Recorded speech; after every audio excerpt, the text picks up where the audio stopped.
আসসালামু আলাইকুম রহমতুল্লাহ। আলহামদুলিল্লাহ, আমরা দ্বিতীয় পর্বে প্রবেশ করলাম। আলহামদুলিল্লাহ, শায়েখ যেখান থেকে শেষ করেছেন সেখান থেকে আবার শুরু করতে পারেন। জাযাকাল্লাহু খাইর। আসসালামু আলাইকুম।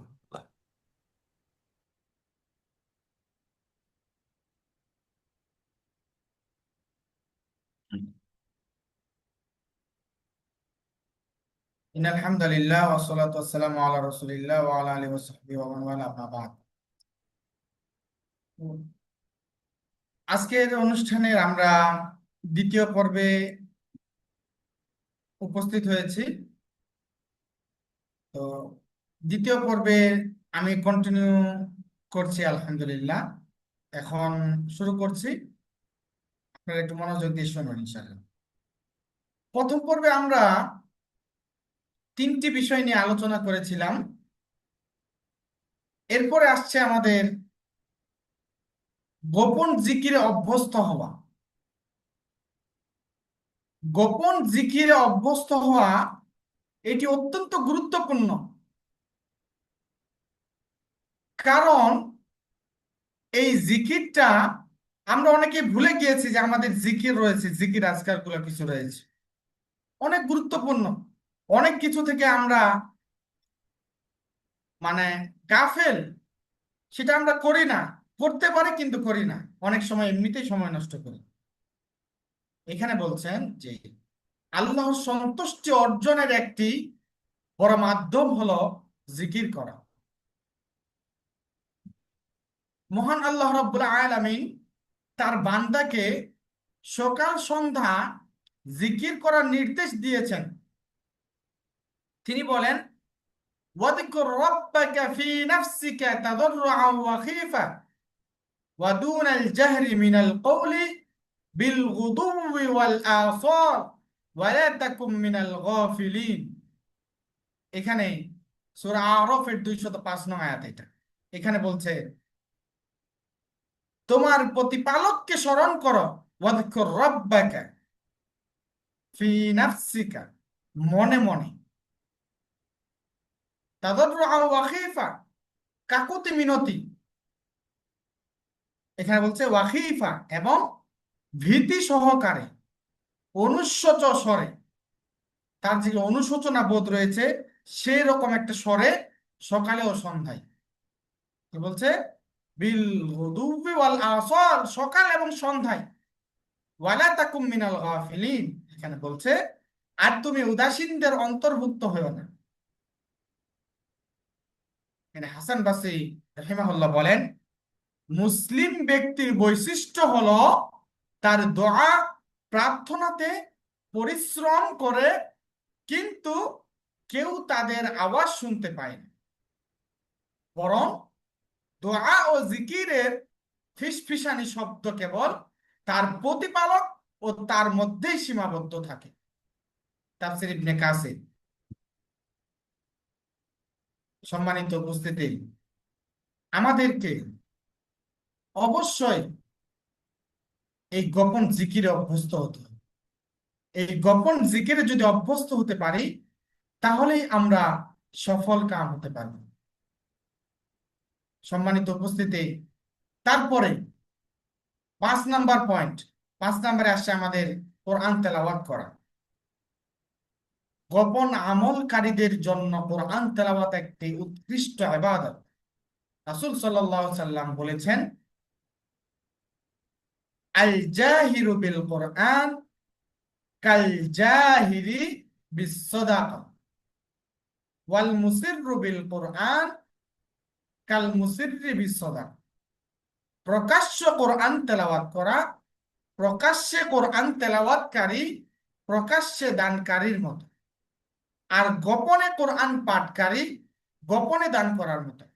তিরমিজির হাদিস, 1333 নং হাদিস।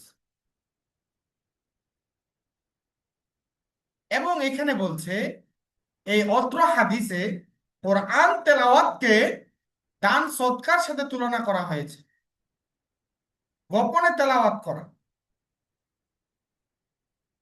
এখানে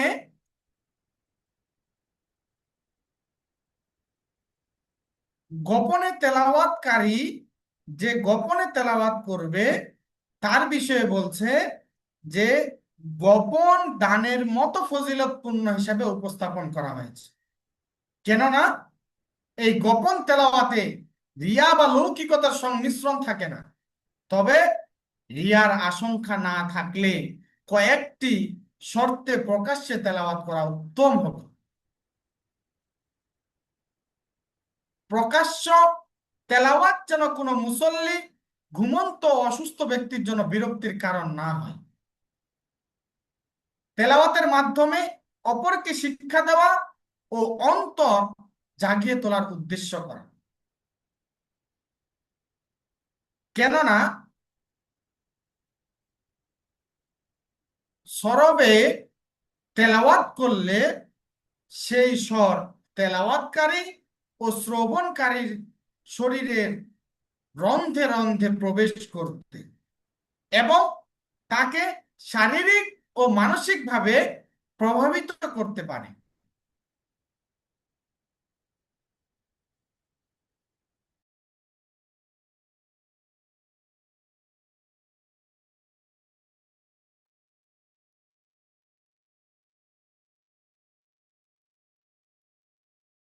তবে সরফে সালেহীন যখন নেক আমলের উদ্দেশ্যে বা অনুধাবন করার জন্য কোরআন তেলাওয়াত করতেন, তখন সেটা সবার অগোচরে এবং গোপনে করার চেষ্টা করতেন। তাই আমাদের অবশ্যই নির্জনে, গোপনে কোরআন তেলাওয়াত করতে হবে। যে বিষয়গুলো আছে সেগুলো অবশ্যই খেয়াল রাখতে হবে। তারপরে 6 নম্বরে নির্জনে নফল সালাত আদায় করা। গোপন ইবাদতের আরেকটি গুরুত্বপূর্ণ মাধ্যম হলো নফল সালাত। ফরজ সালাত গুলো জামাআতের সাথে আদায় করা অপরিহার্য, তবে নফল সালাত গুলো সংগোপনে আদায় করা উত্তম এবং অধিক ফজিলতপূর্ণ। রাসূল সাল্লাল্লাহু আলাইহি ওয়াসাল্লাম বলেছেন, সলাতুর রাজুলি তাতাওয়ান হাইথু লা ইয়ারাহুন নাস তা'দিলু সলাতাহু আ'য়ুনিন নাস 25।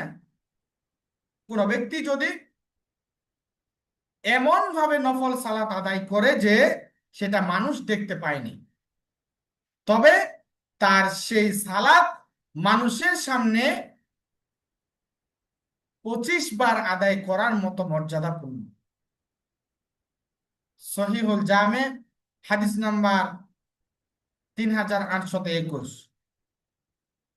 আবার এখানে নফল সালাত সমূহের মধ্যে আমাদের রাতের যে তাহাজ্জুদ সালাত রয়েছে, সেই তাহাজ্জুদ সালাত আবার অনেক গুরুত্বপূর্ণ। এখানে বলছে এই তাহাজ্জুদ সালাত অধিক গুরুত্বপূর্ণ এবং অধিক গোপন করে পড়তে হয়। তাছাড়া এই সময় মহান আল্লাহ প্রথম আকাশে নেমে আসেন এবং বান্দার প্রার্থনা কবুল করে থাকেন।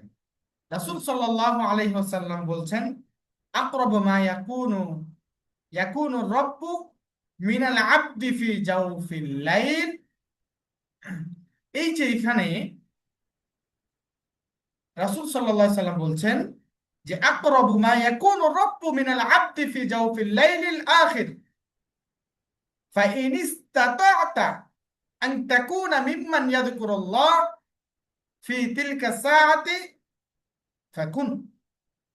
মহান আল্লাহ রাব্বুল আলামিন শেষ রাতে তার বান্দার সর্বাধিক নিকটবর্তী হন। অতএব যারা এ সময় আল্লাহর জিকির করে, তাহাজ্জুদ দোয়া করে, তুমি পারলে তাদের দলভুক্ত হয়ে যাও। তিরমিজির হাদিস। সম্মানিত উপস্থিতি, অবশ্যই আমাদেরকে এই নির্জনে নফল সালাত আদায় করতে হবে, সিয়াম পালন করা, সেই সাথে আল্লাহর ভয়ে কাঁদা। আল্লাহর ভয়ে কাঁদা, কান্না মানুষের একটি স্বভাবজাত বিষয় এবং অন্তরের লালিত আবেগের বহিঃপ্রকাশ। কান্নার বিভিন্ন কারণ ও উপলক্ষ থাকে, কখনো আনন্দ বেদনায়, কখনো প্রিয়জনের বিয়োগ ব্যথায়, কখনো শারীরিক ও মানসিক যন্ত্রণায়, আবার কখনো স্বীয় সৃষ্টিকর্তার স্মরণে মুমিন বান্দার গণ্ড বেড়ে অশ্রু ঝরে পড়ে। আবার কখনো কোরআনের অমীয় বাণী সুমধুর সুমধুর হওয়ার কারণে তার হৃদয় জগৎকে আন্দোলিত করে চক্ষু যুগলকে সিক্ত করে তোলে। বান্দা যখন স্বীয় পাপের কথা মনে করে অনুতপ্ত হয় এবং মৃত্যু, কবর, জান্নাত, জাহান্নাম ও আল্লাহর আযাবের কথা স্মরণ করে অশ্রু বর্ষণ করে, তখন সেই অশ্রুধারা তার জীবনকে স্নিগ্ধ করে তোলে। তবে আল্লাহর জন্য কান্নার অনুভূতিটা সবার মাঝে জাগ্রত হয় না, কিন্তু আল্লাহর ভয় কারো দু চোখ থেকে যদি এক ফোঁটা অশ্রু বর্ষিত হয়, এক ফোঁটা অশ্রু বর্ষিত হয় এবং তিনি যদি সেটা গোপন করতে পারেন, তবে তিনি পৃথিবীর সফল বান্দাদের একজন গণ্য হবেন।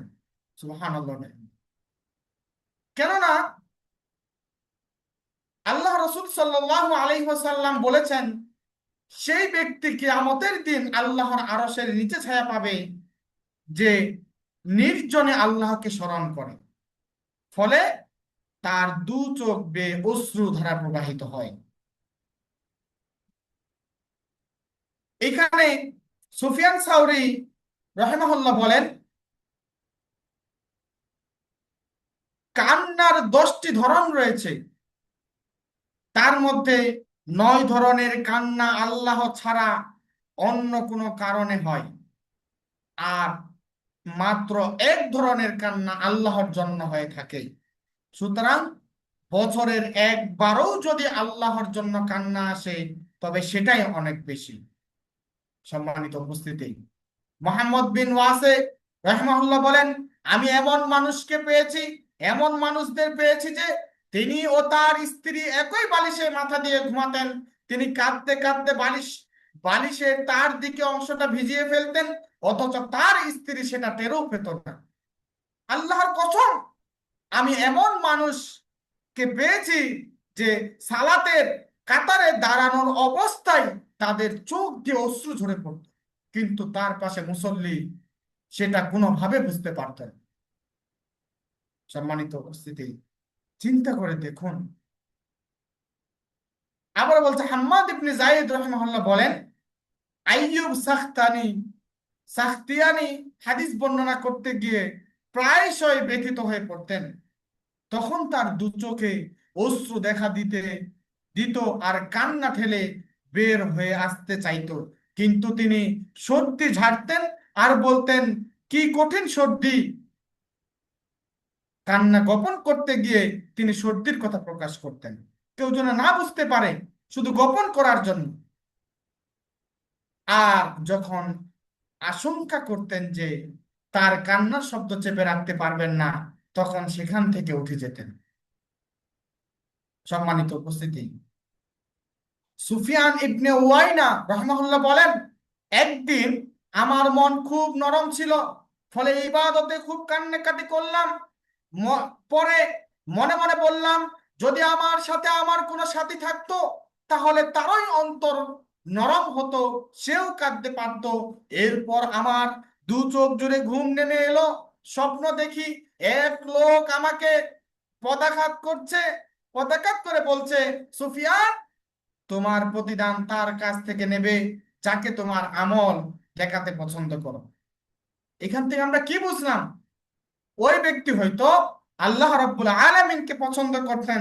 আল্লাহ রাব্বুল আলামিনকে যদি পছন্দ করে, তাহলে আল্লাহ রাব্বুল আলামিনের কাছ থেকেই সেটা সে প্রতিদান পাবে। আবার কেউ যদি মানুষের কাছ থেকে মানুষকে দেখানোর জন্য কোনো কিছু করে থাকে, তাহলে সে রিয়ায় অন্তর্ভুক্ত হয়ে যাবে। তো এখানে বলছে, যাকে পছন্দ করে তার কাছ থেকে তার আমল নিতে বলছে। সম্মানিত উপস্থিতি, ইতিমধ্যে 8টি পয়েন্ট বলে ফেলেছে। 9 নম্বর পয়েন্ট হচ্ছে দান সদকা করা। গোপন ইবাদতের আরেকটি বড় মাধ্যম হলো দান সদকা করা। রাসূল সাল্লাল্লাহু আলাইহি ওয়াসাল্লাম বলছেন, সাদাকাতুস সিররি তুতফিউ গযবার রব্বি। এখানে বলছে গোপন দান সৎকার প্রতিপালকের রাগকে প্রশমিত করে। তিনি আরো বলেন, সাবআতুন ইউযিল্লুহুমুল্লাহু ফি যিল্লিহি ইয়াওমা লা যিল্লা ইল্লা যিল্লু। সেদিন 7 শ্রেণীর ব্যক্তি আল্লাহকে, আল্লাহর যে আরশের ছায়া রয়েছেন, আল্লাহ তাআলা তার নিজের আরশের ছায়ায় আশ্রয় দিবেন। সেদিন তার ছায়া ছাড়া আর কোনো ছায়া থাকবে না। সেদিন মানুষ শুধু হাহাকার করবে সেই একটু ছায়ার জন্য। সেই কত রৌদ্রের মধ্যে মানুষের কারো ঘাম হবে তার হাঁটু পর্যন্ত, কারো হবে টাকনু পর্যন্ত, কারো কোমর পর্যন্ত, কারো মাথা পর্যন্ত, কেউ আবার ঘামের মধ্যে হাবুডুবু খাবে। কিন্তু এই কত কঠিন সময়ে, সেই কঠিন সময়ের মধ্যে আপনি যদি আরশের ছায়া পেতে চান, তাহলে অবশ্যই আপনাকে দান সৎকার মধ্যে যেতে হবে, অবশ্যই আপনাকে দান সৎকার করতে হবে। এখানে রাসূল সাল্লাল্লাহু আলাইহি সাল্লাম বলছেন, ওয়ারাজুলুন তাসাদ্দাকা বিসাদাকাতিন ফাআখফাহা হাত্তা লা তা'লামা শিমালুহু মা তুনফিকু ইয়ামিনু। এমন ব্যক্তি, ওই ব্যক্তি হচ্ছে আরশের ছায়া পাবে যে ব্যক্তি এমন ভাবে দান করে, যে এমন গোপনে দান করে, সে যে ডান হাতে দান করে তার যে বাম হাত জানতে পারেন। সুবহানাল্লাহ বিহামদি। বুখারীর হাদিস, 660 নম্বর হাদিস। এই জন্য সালাফগণ সব সময় গোপনে দান করার চেষ্টা করতেন। মুহাম্মদ ইবনে আব্দুল্লাহ জাররাদ বলেন, হাসান ইবনে আবু সিনান প্রায় দাস দাসী কিনতে গেলে পুরো একটি পরিবারকে কিনে নিতেন, এরপর তাদের সবাইকে আজাদ করে দিতেন, অথচ তারা জানতেও পারতো না যে সে তাদেরকে কিনেছে এবং কে তাদেরকে আজাদ করেছে। সম্মানিত উপস্থিতি, চিন্তা করুন, আমাদেরকে এই গোপনে দান করার চেষ্টা করতে হবে, গোপনে যে কোনো কাজ করার চেষ্টা করতে হবে। তারপরে 10 নাম্বার, যারা বিধবা বা অসহায় মানুষ, তাদেরকে সেবা কর। গরিব মিসকিন, বিধবা, অসহায় মানুষের সেবা করার বিনিময়ে রয়েছে অপরিসীমেয় পুরস্কার। রাসূল সাল্লাল্লাহু আলাইহি ওয়াসাল্লাম বলছেন, আস-সাঈ আলাল আরমিলাতি ওয়াল মিসকিন কাল মুজাহিদি ফি সাবিলিল্লাহ আও কাল্লাযী ইয়াসুমুন নাহার ওয়া ইয়াকুমুল লাইল। বিধবা ও মিসকিনদের ভরণ পোষণের জন্য চেষ্টারত ব্যক্তি আল্লাহর রাস্তায় মুজাহিদ অথবা সারাদিন সিয়াম পালনকারী, সারা রাত তাহাজ্জুদ সালাত আদায়কারীর সমান সওয়াবের অধিকারী। সম্মানিত উপস্থিতি,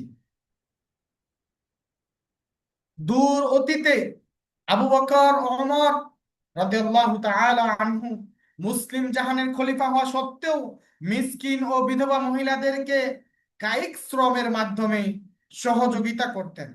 একদা সাহাবী তালহা রাদিয়াল্লাহু তাআলা আনহু ওমর ফারুক রাদিয়াল্লাহুকে এক মহিলার বাড়িতে প্রবেশ করতে দেখলেন। এরপর দিনের বেলায় তালহা রাদিয়াল্লাহু ওই বাড়িতে প্রবেশ করে এক অন্ধ পঙ্গু মহিলাকে দেখতে পান। তখন তিনি ওই মহিলাকে জিজ্ঞেস করলেন, এই লোকটি ওমর রাদিয়াল্লাহু তাআলা আনহু তোমার এখানে কি করেন? মহিলাটি বললেন, সে অমুক অমুক দিন থেকে আমার সেবা করে আসছে, আমার যা যা প্রয়োজন তা নিয়ে আসে, আমার কষ্ট হয় এমন সব কিছু দূর করে দেয়। এরপর তালহা রাদিয়াল্লাহু তাআলা আনহু নিজেকে দোষী সাব্যস্ত করে বললেন, হে তালহা, তোমার মা তোমাকে হারিয়ে ফেলুক, তুমি ওমরের সামান্য দোষ খুঁজে বেড়াচ্ছ। সম্মানিত উপস্থিতি, এই যে যেখানে সাহাবীরা, কত গণ্যমান্য মানুষ ব্যক্তিরা, তারা আমাদের কত উপরে, তাদের সাথে আমাদের তুলনায় করা যায় না, যাদের জন্য জান্নাত বরাদ্দ রয়েছে, আমরা যদি তাদেরকে অনুসরণ করতে পারি, অবশ্যই আমরা সফলতা অর্জন করতে পারবো ইনশাআল্লাহ। হে আল্লাহ, আপনি আমাদেরকে যত আমল রয়েছে, যত গোপন ইবাদত রয়েছে, প্রত্যেকটা গোপন ইবাদত আমাদেরকে গোপনে করার তৌফিক দান করো, আমিন। হে আল্লাহ, আপনি আমাদেরকে